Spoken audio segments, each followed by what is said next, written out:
Hi everyone, it's Derek from the iReady podcast here, finally back after an enforced break due to holidays for a post-match reaction, but sadly it's to report that Rangers tonight have been put out of the quarter final of the Europa League after a 2-0 defeat against Bilbao in the second leg of that tie. Before we get into it, you've got to give the team credit for the way they played in Europe this year. Absolute disaster domestically, undoubtedly, but in Europe they've been a credit to us. They found something in themselves, annoyingly to be honest, because they were so bad in the domestic campaign, but in Europe they've been brilliant. They got through into the last 16 after finishing in the top 8, which was nothing short of remarkable considering the games we had to play. We got through the last 16 tie against Fenerbahce, which we played great in the first leg away, not as great in the second leg, but we went through in penalties. Incredible. The game last week in the first leg against Bilbao, obviously extenuating circumstances with going down to 10 men and then 9 men for the last maybe 10 minutes of that there. The game last week itself, obviously we never covered that, but all in it was a heroic performance from the team, brilliant considering we're 10 men for 90 minutes. The red card itself, on reflection, yes, it was a red card challenge. However, you've got to question the way they got there considering the referee made an on-field decision. It was one of these ones where I've seen them given as yellow, seen them given as red, and then VAR decided to overturn it. To me, it wasn't a clear novice error. That's what they went with. You know, as I've said online, Jose might have been right, and what we're going to get into very shortly with this game tonight, it certainly seems that way anyway. But tonight we lined up with Kelly, Ridvan, Tavernier, Balogun, Suter, Jefty, Raskin, Diamande, Hadji, Cherny and Dessers. On the subs bench we had Butland, Maguire, Barron, Barami, Insiala, Eggman, Danilo, McCausland, Rice, Curtis, Hutton and McCallion. So a few names there, youngsters that we've not heard before. I won't cover the game in great depth, but really the first half, on the 12th minute there was good play from Bilbao. They worked the ball into the left side of the box. Kelly comes out to block it and he does. He was out of position. It comes back out to the Bilbao player who shoots and it was blocked and effectively cleared off the line by Tavernier. 16th minute. This is where the controversy comes because I still cannot believe it here. Dessers was through on goal. Clearly had his shirt pulled to the extent that it was ripped. It prevented them getting the ball. No penalty was given, and from the look of it, no VAR check either. Also, it was a goal scoring opportunity with no attempt to play the ball, and that should have been a red card, should it have not? So I don't understand the referee's thinking. For a start, not giving anything. I don't understand why VAR wasn't getting involved here.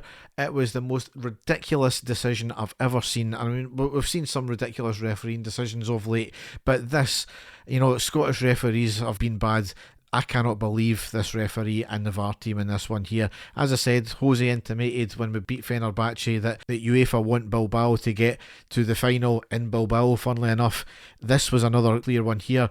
One thing we'll get clear straight away, this decision is not the reason why we lost the game tonight, because we were poor tonight. I'm not using that as an excuse. However, these are two decisions now, two red cards and penalty decisions that have completely changed games. You know, it clearly changed the game plan for, I would say, both teams. Last week when Proper got red carded, he's obviously not available for this game given that it was a straight red card. Now this one clearly had a major material impact on the game. So yeah, you've got to call them out when it's been as blatant obvious as this, and I've seen Celtic fans online amazingly say that that was a clear penalty and a red card. So, you know, if you're getting some Celtic fans turning around and say that, it was clearly a penalty and a red card for me. Now, what was even more incredible about this, Dessers gets booked for complaining about that. Simply incredible. Yeah, he whines sometimes, but I think he was more than justified, and he had to go off the pitch as well. So that was us both down a man for about a minute there, trying to get a top ready for him as well. So we'll see what the club have got to say about that, but probably nothing as usual. 23rd minute, Barron came on and Ridvan came off injured. Another injury for Ridvan, another injury for the team. There's just no luck in the team when it comes to injuries. Rather strangely though, Ferguson decided for Diamande to go to left wing back and not Jefty. Very, very strange decision. Not his natural position for either player, to be honest. So not really sensible that. From there, it upset the balance of the team, and they probably the better team to that point, but then they really started to get on top of us. Our midfield completely collapsed. There was basically no midfield after that. We were basically just hoofing the ball forward from about a third up the park, bypassing midfield and just trying to find an attacker. It was really, really strange decision. 39th minute, we were fouled in our box, play was allowed to play on, the player passes to the attacker and he fortunately puts it wide. Then the foul was blown for. It was just a ridiculous decision. Everybody in the pub I was in was going mental at that one there. Why can't you just blow for the foul? I know it's these type of things where they're waiting for if it goes in and see what happens, and we'll go to VAR review it. That's not the way to referee a game. It is re-refereeing a game ultimately. And on the 46th minute, Bilbao cross in from the right. It was knocked down to the back post into the middle where there was a free man. They tried to control it and hit it, but Kelly done well and to meet the ball and put him off. And then those three words you hate to hear on the 47th minute, penalty to Bilbao. It was just a really, really clumsy challenge from Suter. The attacker came across him, Suter sticks out a leg and he goes down, so can't really argue about that. But the referee couldn't wait to point to the spot with that one there. Maybe it's just blue tinted specs saying that for me here. Maybe a wee bit of disgruntledness from not getting a penalty and a red card before, but the referee had no hesitation with that one. Granted, it was a penalty though, so I don't think we can have too much complaints. 48th minute, Bilbao made it 1-0. The penalty was sent to the left, Kelly dives the wrong way, and that was us 1-0 down. So, horrible time to lose a goal as ever. Into half time, Hadji came off and Ciala came on. Strange thing about Enciala is the fact that he did play well in the second half, but you seen him in the touchline when Ridvan came off and he was stripped and ready to come on, so I don't know what prompted the change to Barron in that one there. However, the injury worries kept on happening because a minute later on the 46th minute, Balogun had to go off injured. He had some sort of head knock, I think it was his jaw. You seen him banging the ground in frustration as well. He walked off injured on the 46th minute. We never got a chance to make a sub until the 49th minute when Igman came on, so going with two attackers up front, God knows what we were doing at this point. 58th minute, there's a free kick from Czerny blocked by the wall. It went back to us. The ball was floated to the back post, header back, and Dessers tries an overhead kick in the middle, but he missed it, hits off the ground, off the hand of the defender, back into Raskin, who was in the box. He shoots. It was saved by the chest of the keeper, off the post, and then cleared out for a corner. Really, really unlucky that one there. It really deserved the goal. The first major effort we had as well. There was a VAR check for the handball, but wasn't given. Probably the correct decision in this case here. Certainly we were better in the second half. Wouldn't have been hard compared with the first half anyway. Bilbao weren't chapping on our door all the time up until this point. Even in the first half, they were certainly the better team.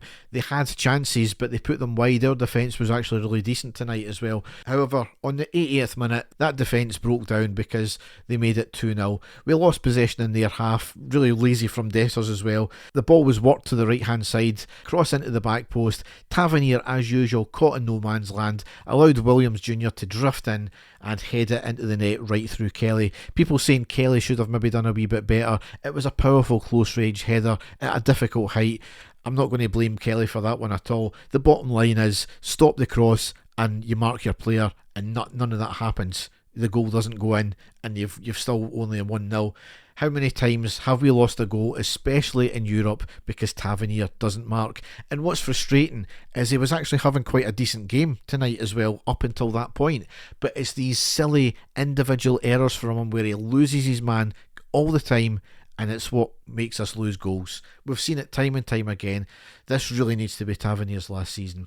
And on the 85th minute, Czerny and Diamandi off, Danilo and Barami on. We had a wee flutter at the end, but nothing clear cut, and that's how the game ended out. 2-0 to Bilbao on the night and on aggregate as well. So really, I'm disappointed. Obviously, I don't think they